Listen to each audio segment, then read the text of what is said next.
বর্তমান রাজনৈতিক প্রেক্ষাপট আইন শৃঙ্খলা দ্রব্যমূল্য স্থিতিশীল রাখার বিষয়ে চাঁপাইনবাবগঞ্জ জেলার বিভিন্ন ব্যবসায়ী ও সনাতন ধর্মাবলম্বীদের রক্ষায় মতবিনিময় সভা অনুষ্ঠিত হয়েছে। শুক্রবার বিকেল ৫টায় Chapainawabganj chamber of commerce and industry সম্মেলন কক্ষে এই মতবিনিময় সভা অনুষ্ঠিত হয়। প্রধান অতিথি হিসেবে উপস্থিত ছিলেন চেম্বারের সভাপতি জনাব আব্দুল ওয়াহেদ। এ সময় উপস্থিত ছিলেন চেম্বারের সহ সভাপতি আক্তারুল ইসলাম রিমন, পরিচালক নাজিবুর রহমান, সাবেক পরিচালক বাহরাম আলী, এম কোরাইশি মিলু এবং ব্যবসায় আদর্শ গ্রুপের পরিচালক Sadikul Islam, chairman Ramzan Ali, Sajjad and sons এর স্বত্বাধিকারী মাসুদ রানা, পুরাতন বাজার ব্যবসায়ী সমিতির সভাপতি শাহজাহান আলী, ক্লাব সুপার মার্কেটের সম্পাদক সহ জেলা শহরের বিভিন্ন ব্যবসায়ীবৃন্দ।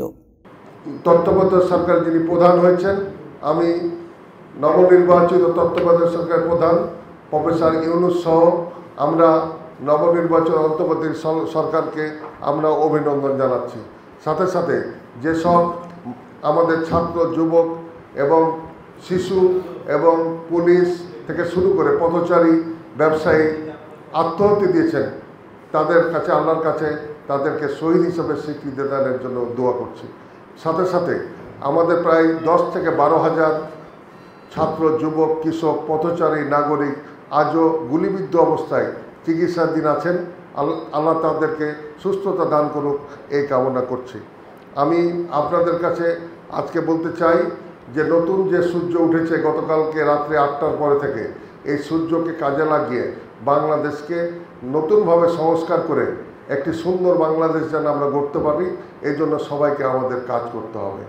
আমরা বাংলাদেশের বিচার বিভাগকে যেন সংস্কার করা হয়, পুলিশের যে নতুনভাবে পুনর্গঠনের কাজ চলছে সেটা যেন সঠিকভাবে হয়। আগে আপনার সিভিল মানে ডিপার্টমেন্টকে, বিশেষ করে ম্যাজিস্ট্রেট সহ এগুলোকে, সিভিল প্রশাসনকে যেভাবে ধ্বংস করে দেওয়া হচ্ছিল, আমার ছেলে যদি মেধাবী এবং যোগ্য হয় কিন্তু বিএনপি জামাতের যদি গন্ধ পায়, তার কিন্তু চাকরি গত 15 বছরে হয়নি। এই যে বৈষম্য, এই বৈষম্যর প্রতিদান আজকে প্রধানমন্ত্রী শেখ হাসিনাকে, সাবেক প্রধানকে দিতে হয়েছে।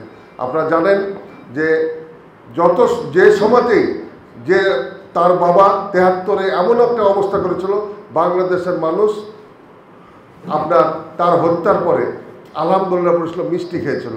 আজকে ওই আগস্ট মাসে 15 তারিখ আর 5 তারিখ, এই 10 দিনের ব্যবধানে আগস্ট মাসেই শেখ হাসিনার পতনে দেশ ছেড়ে পালিয়ে না গেলে তার কিছু থাকতো না। সেই কারণে আপনার এই যে বাংলাদেশকে শোষণ করে, বাংলাদেশকে নষ্ট করে শেষ রক্ষা পায়নি, এই বাংলাদেশের মানুষ এটা প্রমাণ করে দিয়েছে। তাই আমি মনে করি যে আমাদের আজকে যারা আমরা ব্যবসায়ী, আমাদের অনেক অবদান রাখতে হবে। আমাদের এই জেলায় অসংখ্য মানুষ আজকে বেকার।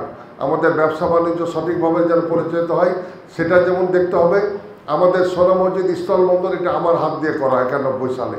এই সোনা মসজিদকে, স্থলবন্দরকে আরও সুন্দর, আধুনিক এবং ব্যবসার মান যেন ঠিক হয় তার জন্য চেষ্টা করতে হবে।